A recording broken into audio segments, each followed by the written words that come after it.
Dear student, welcome on your learning platform on 247।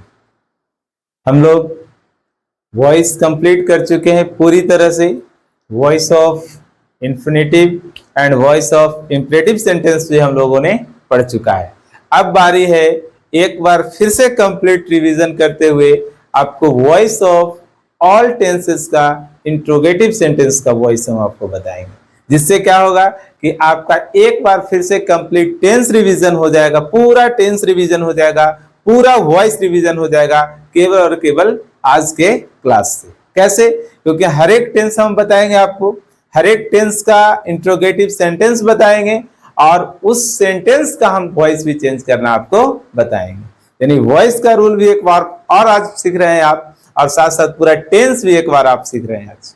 तो इस class को अगर आप पूरा देख लेते हैं तो आपका टेंस और वॉइस एक बार कंप्लीट रिवीजन हो जाएगा। फिर हम लोग नरेशन की ओर आगे बढ़ेंगे। तो चलिए हम लोग शुरू करते हैं वॉइस ऑफ इंट्रोगेटिव सेंटेंस। कैसे रहेगा देखो, जैसे सिंपल प्रेजेंट की बात करें सबसे पहले, है ना, किस टेंस का? सिंपल प्रेजेंट टेंस का, है ना। कैसे रहेगा? तो डू डज आगे रहता है, यानी आपके पास जो सेंटेंस आएगा इस तरह से आ सकता है, do you teach me, do you teach me, है ना, do you teach me. Do does का यूज है, कौन सा टेंस होगा? प्रेजेंट इंडेफिनिट टेंस होगा, it mean simple present tense होगा, और तो कहीं डू डज का इस्तेमाल होता नहीं है। तो डू डज से स्टार्ट है, इट मीन्स यह सिंपल प्रेजेंट टेंस है। क्या हो जाएगा इसका?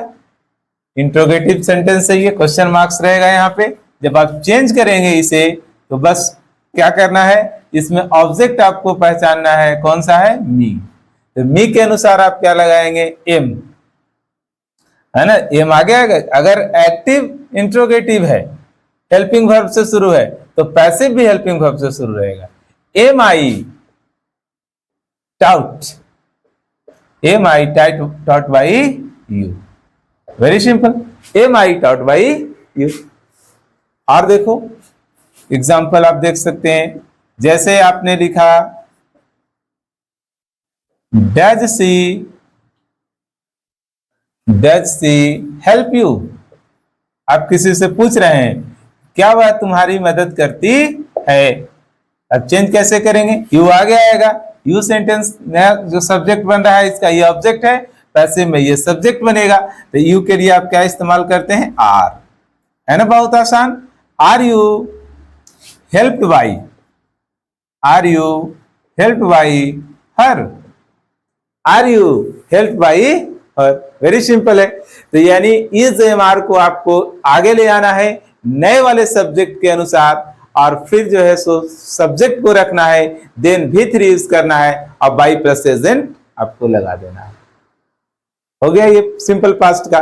इसी तरह से अगर ये प्रेजेंट कॉन्टिन्यूअस का कोई सेंटेंस आता है तब क्या रहेगा उसमें क्या रहेगा? जैसे कह सकता है are you writing a letter, are you writing a letter, क्या तुम एक पत्र लिख रहे हो? तो इसका अगर पैसिव चेंज करने आप चले तो क्या चेंज करेंगे आप?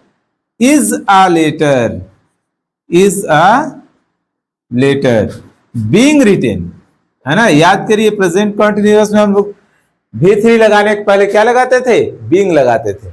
तो is a letter being written, being written by you, हो गया। यहां भी क्वेश्चन मार्क लगेगा। अगर ये इंट्रोगेटिव है तो ये भी इंट्रोगेटिव रहेगा, ठीक है। अगर आप प्रेजेंट परफेक्ट की बात करें तो क्या हो सकता है? जैसे रहेगा has he cheated you, has he cheated you, has he cheated you. इसमें ऑलरेडी V3 रहता है पहले से ही, है ना। तो क्या चेंज कर लेंगे आप इसे? यू आगे आएगा तो यू के अनुसार क्या आप यूज करेंगे? हैव का यूज करेंगे। ये सब आपको पता है पहले से। Have you been cheated, been cheated, been cheated, है ना। यहां भी चीटेड, यहां भी cheated. Have you been cheated by her, cheated by her, her नहीं हो जाएगा, ही है तो हिम हो जाएगा। समझ गए? इस तरह से तो आपने देखा कि अगर इंट्रोगेटिव है तो भी वही रूल अप्लाई हो रहा है जो पॉजिटिव और नेगेटिव सेंटेंसेस में होता था, लेकिन अगर सेंटेंस एक्टिव में इंट्रोगेटिव है तो पैसिव भी उसका इंट्रोगेटिव होगा।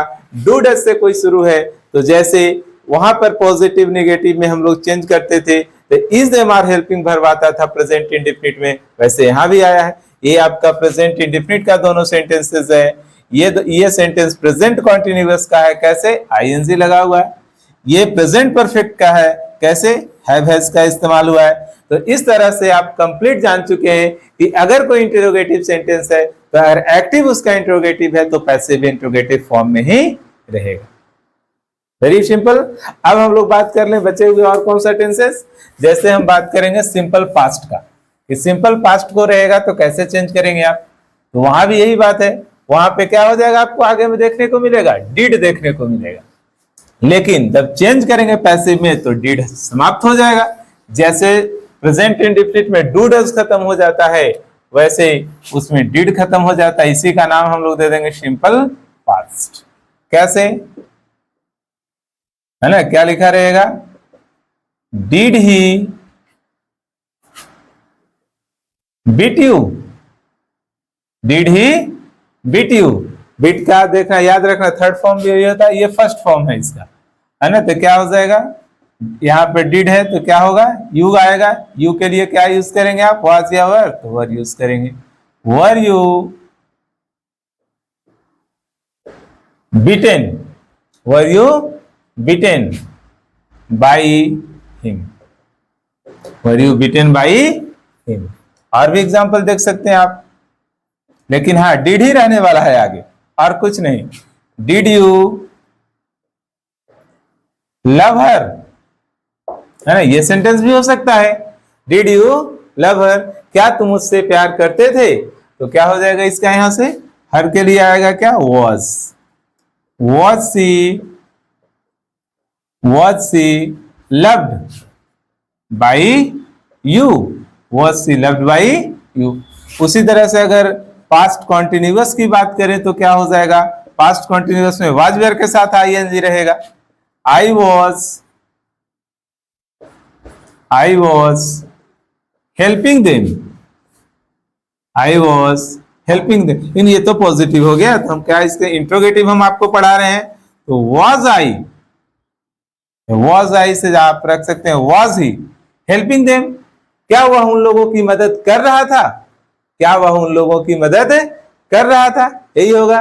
तो कैसे चेंज करेंगे आप, देम क्या लिए क्या हो जाएगा, यहाँ पर वर हो जाएगा। पहले ही सोच लेना होगा आपको कि देम दे बनने वाला है ना, तो दे के लिए क्या हो जाएगा, वर they being.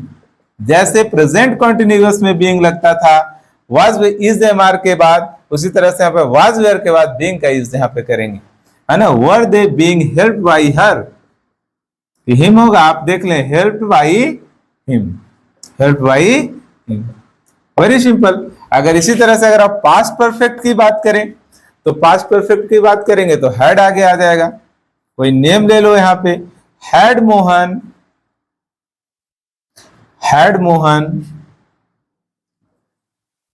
taught you, had Mohan taught you, तो क्या बन जाएगा, हैड का हैड ही रहेगा इसमें और तो कुछ चेंज होगा नहीं। हैड यू बीन टाउट हो जाएगा। पैसिव का पहचान यही है कि बीन लगा रहता है ना, चाहे वो प्रेजेंट परफेक्ट हो या पास्ट परफेक्ट हो।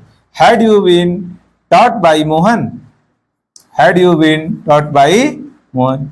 अब एक हम आपको पैसिव ऑफ मोडास बताए थे, उसमें क्या हो सकता है, शैल विल आगे आ जाएगा, कैन आगे आ जाएगा, शुड आगे आ जाएगा, मस्ट आगे आ जाएगा, इस तरह के कोई हेल्पिंग वर्ब आगे आ जाएंगे तो इंट्रोगेटिव फॉर्म में वो सेंटेंस चला जाएगा। जब पैसिव बनाएंगे वो भी इंट्रोगेटिव फॉर्म में चला जाएगा, क्योंकि अगर एक्टिव इंट्रोगेटिव है तो पैसिव इंट्रोगेटिव है, अगर एक्टिव नेगेटिव सेंटेंस है पैसिव भी उसका नेगेटिव सेंटेंस होगा, और अगर पॉजिटिव सेंटेंस है तो भी होगा। ये तो पता है आपको। तो क्या करेंगे हम लोग इसमें, had you been taught by Mohan, तो इसमें हम लोग क्या करेंगे, किसकी बात कर रहे हैं, फ्यूचर प्लस मोडाल्स। मान लो सेल से कोई सेंटेंस आ जाएगा, सेल यू shall you होगा shall I teach you, है ना, shall I teach you। तो you आगे आएगा, you के साथ आप क्या इस्तेमाल करेंगे, will इस्तेमाल करेंगे। will you tout, है ना, क्या हो जाएगा, will you tout by क्या, will you taught by me। आई किस में चेंज होता है, मी में। लेकिन क्या छूट रहा है, यहां पर एक आता है बी, है ना, क्या आता है, बी। कैसे, जैसे हैव हैज में बीन आता है, कॉन्टिन्यूअस में चाहे वो प्रेजेंट का हो या पास्ट का हो बीइंग आता है। उसी तरह जब मोडास की बात आ जाए, कैन की बात आ जाए, कुड की बात आ जाए, मस्ट की बात आ जाए, सेल की आ जाए, विल की आ जाए, तो इस केस में आप क्या यूज करेंगे, V3 के ठीक पहले। परफेक्ट में V3 के पहले हम लोग यूज करते हैं बिन, BEEN। कॉन्टिन्यूअस में यूज करते हैं बीइंग, BEING। तो यहां पर यूज करेंगे हम लोग बी। आई होप आज समझ चुके होंगे कि इस तरह से आप इंट्रोगेटिव सेंटेंस को अभी पैसिव बना सकते हैं। अब एक टाइप पैसिव वॉइस और एक्टिव में ये बचा है, केवल और केवल ये बचा है कि कहां पे ऑब्जेक्ट को रखते हैं, कहां पे ऑब्जेक्ट को नहीं रखते। बाई के बाद जो शिफ्ट करते हैं आप, by you, by me, by her, by him, by Ram, तो कहां पे रखते हैं, कहां पे नहीं रखते हैं, नेक्स्ट क्लास में इससे बात होगी।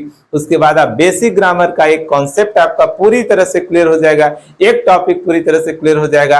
आप किसी भी एग्जाम की तैयारी करते हैं तो आप वॉइस से आपका क्वेश्चन छूटने वाला नहीं। तो नेक्स्ट टॉपिक हम लोग क्या डिस्कस करने वाले हैं, या तो नरेशन या प्रीपोजिशन, एज यू विश, जैसा आप चाहेंगे, जिस तरह का आपका डिमांड होगा। अगर आप चाहते हैं हमसे नरेशन सीखना, डायरेक्ट इनडायरेक्ट, वो मैं पढ़ा दूंगा।